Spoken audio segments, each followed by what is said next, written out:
আমরা এখন দেখব ডাবল লিঙ্কড লিস্ট। এর আগে দেখি সিঙ্গেল লিঙ্কড লিস্ট। তো ডাবল লিঙ্কড লিস্টে কি আসলে? Keep a pointer to the next and the previous element in the list. তারপর আমাদের সিঙ্গেল লিঙ্কড লিস্টে যেটা পয়েন্টার শুধু নেক্সট আর শুধু রাখতো, কিন্তু ডাবল লিঙ্কড লিস্টে পয়েন্টার রাখবে প্রিভিয়াস এবং নেক্সট বোথ। তো আমরা মেমোরি অ্যালোকেশন হবে, ডাটা স্ট্রাকচারটা হবে এরকম। মেমোরির মধ্যে আমাদের থাকবে ডাটা, এখানে ডাটা থাকবে ডাটা, এখানে নেক্সট পয়েন্টার, এখানে প্রিভিয়াস পয়েন্টার। তার মানে এই এলিমেন্টের প্রিভিয়াসটা কি আছে, প্রিভিয়াস এলিমেন্ট কি এবং এটা নেক্সট এলিমেন্ট কি, এখান থেকে আমরা জেনে যাবে। সিঙ্গেল লিঙ্কড লিস্টে প্রিভিয়াস এলিমেন্ট জানার কোনো অপশন ছিল না, আমাদের ট্রাভার্স করে চলে আসতে হতো প্রথম থেকে লাস্ট পর্যন্ত সার্চ করার জন্য। আমরা স্ট্রাকচার কীভাবে ডিফাইন করব? Node pointer p node, typedef structure node, সিতে ইমপ্লিমেন্ট করা হয়েছে data of 4 character data. P node pointer থাকবে নেক্সটের, পয়েন্টার থাকবে প্রিভিয়াসের। তো এখানে হেডার একটা পয়েন্টার যেটা নিয়ে রাখবে যে আমাদের ফার্স্ট স্টার্টিং পয়েন্ট কোনটা, সেটার একটা পয়েন্ট নিয়ে থাকবে। এখানে ডাটা থাকবে এবং এটার সাথে এই পয়েন্টারটা এটা প্রিভিয়াসের, এইখানে প্রিভিয়াসের অ্যাড্রেস লোকেশন রাখবে। তো এখানে আমরা ডাটা রাখতেছি যে বাল্টিমোর, নিউ ইয়র্ক, প্রভিডেন্স, এগুলো রেখে আবার টেইলার নামে একটা পয়েন্টার থাকবে যেটা লাস্ট আইটেমকে নির্দেশ করবে, লাস্ট আইটেমের একটা পয়েন্টার। সো ডাবল লিঙ্কড লিস্টের keep a header and trailer pointer sentinels with no content. আমাদের দুইটা পয়েন্টার আমাদের ম্যানেজ করতে হবে, যেটা হেডারের অ্যাড্রেস লোকেশন রাখবে এবং ট্রেইলারের অ্যাড্রেস লোকেশন রাখবে, লাস্ট আইটেমের অ্যাড্রেস লোকেশন লাগবে, কিন্তু এই দুইটা পয়েন্টার কোনো ডাটা স্টোর করবে না। So header dot previous equals to null, header dot next equals to first element. তার মানে এটা হেডারের প্রিভিয়াস এলিমেন্ট নাল থাকবে এবং হেডারের নেক্সট এলিমেন্ট হবে ফার্স্ট এলিমেন্টটা, আমাদের লিস্টের ফার্স্ট এলিমেন্টের একটা অ্যাড্রেস থাকবে। টেইলারে থাকবে নেক্সটটা নাল থাকবে এবং প্রিভিয়াসটা লাস্ট এলিমেন্ট থাকবে। So update pointers for every operations perform on the list. এই পয়েন্টারগুলো আপডেট করতে হবে যে কোনো অপারেশন করার জন্য। যেমন ফার্স্ট থেকে যদি আমরা এলিমিনেট করি তাহলে আমাদের হেডারকে আপডেট করতে হবে, যদি লাস্ট থেকে এলিমিনেট করি তাহলে টেইলারকে আপডেট করতে হবে। So how to remove an element from the tail of the list.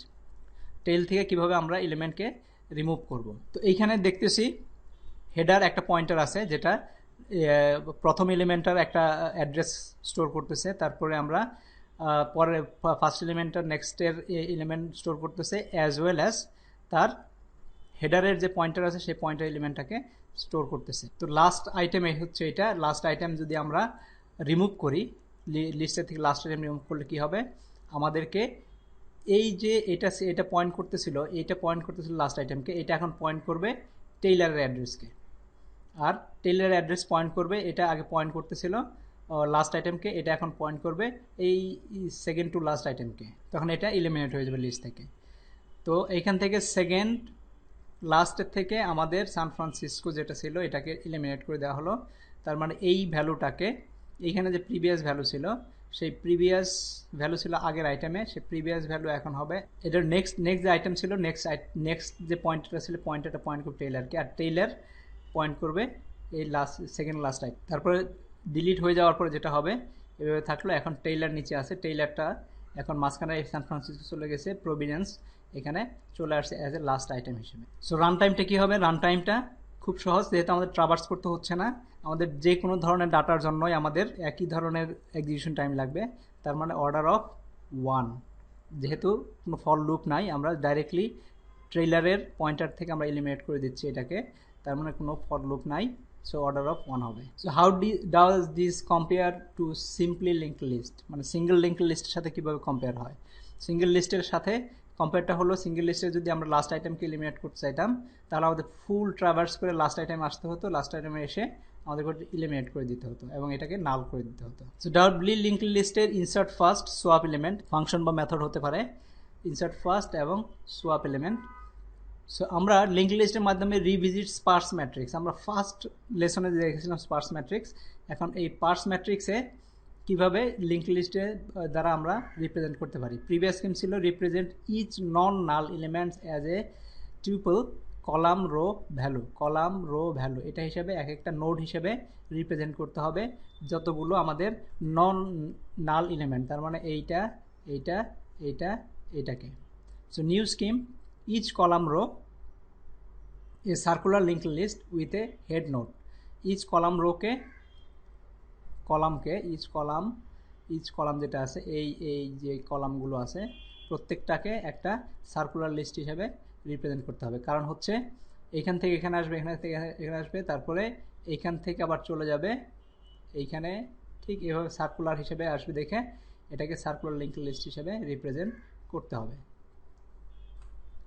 তাহলে কীভাবে করব? Notes in Spurs matrix entry note down, নিচেরটা কি আছে সেটা আমরা রাখবো ফার্স্টে, রো রাখবো, কলাম রাখবো, আর রাখবো রাইট। এটা রাইটে কি আছে ভ্যালু থাকবে তাকে নিয়ে আসতে হবে। তার মানে আই জে যদি রাখি আমরা এখানে, তাহলে আই হচ্ছে রো, যে হচ্ছে কলাম, এটা হচ্ছে তার রাইটে কি আছে, আর এটা হচ্ছে তার নিচে কোনটা আছে সেটা রাখতে হবে, আর ভ্যালু হচ্ছে এআইজের যে ভ্যালু ছিল সেই ভ্যালুটাকে রাখতে হবে। তো গ্রাফিক্যালি রিপ্রেজেন্ট করতে 4 মানে চতুর্থ কলাম চতুর্থ রোর যে ভ্যালুটা আছে সেটা, এবং এইটার সাথে নেক্সট থাকবে যেটা নেক্সট আইটেমকে নিয়ে আসতে হবে এখানে।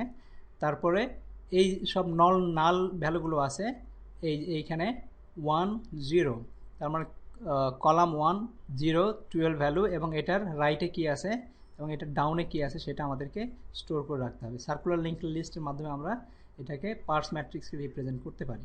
সো স্পার্স ম্যাট্রিক্স ইমপ্লিমেন্টেশন কীভাবে হবে? ম্যাক্সিমাম সাইজ 50 ধরে রাখছি, structure m node, p m node pointer হিসেবে দিলাম, row column value, p node next down, তার মধ্যে আমাদের দুইটা আরও দিতে হবে, নেক্সটে কী আছে ডাউনে কী আছে, রো কলাম দেন ভ্যালু, তারপরে এখানে থাকবে আমাদের পয়েন্টার নোড ডাউন, এখানে হচ্ছে নেক্সট।